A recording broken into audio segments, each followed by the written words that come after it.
y quería, a ver, empezar preguntándote por la amistad, cómo se forjó la amistad con García Márquez. Entiendo que la primera vez que se vieron fue en el año 1967, en el aeropuerto de Caracas.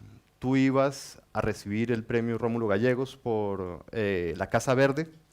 Él acababa de publicar Cien años de soledad. Y se conocen en ese instante preciso, en el aeropuerto. ¿Qué pasa? ¿Qué es lo que hace clic en ustedes? Bueno, en realidad hay una historia que comienza bastante antes. Yo descubrí a García Márquez como escritor unos años antes, en París.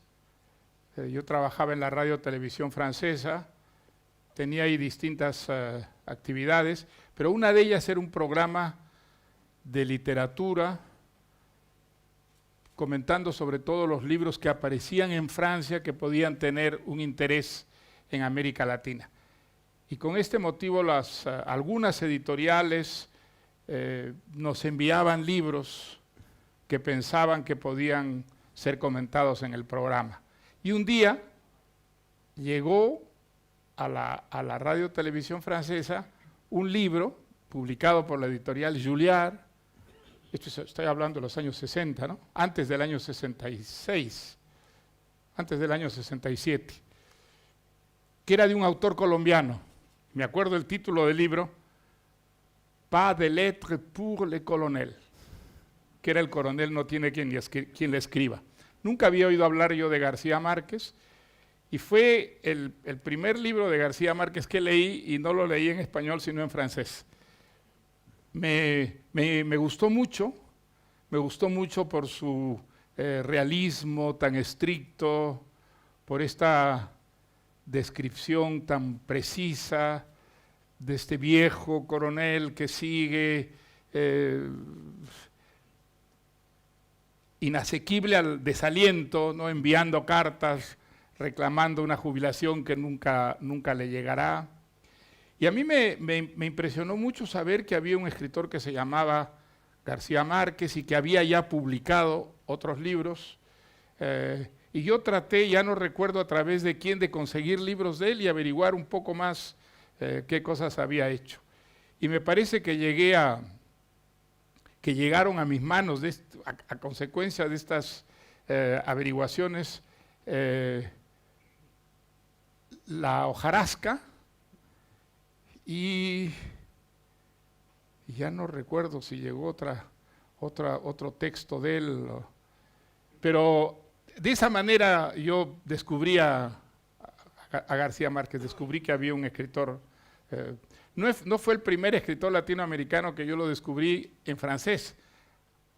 Recuerdo que cuando todavía no había partido a Europa, antes del año 58, yo estaba suscrito a una revista francesa, Le Temps Moderne, y allí apareció una novela de Alejo Carpentier en 2 o 3 números, que se llamaba Chasse à l'homme, que era el acoso de Alejo Carpentier. Y así descubrí que había un escritor cubano importante, original, pues que no había llegado hasta el Perú, y lo descubrí leyéndolo en francés. Ya no recuerdo cómo empezamos a escribirnos. Yo lo que sí recuerdo es que las primeras cartas que intercambiamos con García Márquez, yo ya no estaba en París y no estaba viviendo en Londres, lo que quería decir que esto debió ser a partir del año 67, 68. Alguien nos puso en contacto, yo no sé si fui yo el que le escribió primero o él me escribió a mí, pero tuvimos una correspondencia bastante intensa, en la que creo que nos fuimos haciendo amigos antes de vernos las caras.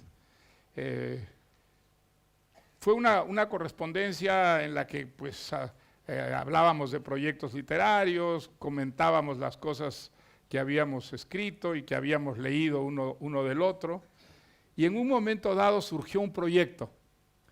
El proyecto era escribir una novela a 4 manos sobre una guerra que hubo entre Perú y Colombia en la región del Amazonas. García Márquez tenía mucha más información que yo sobre la guerra.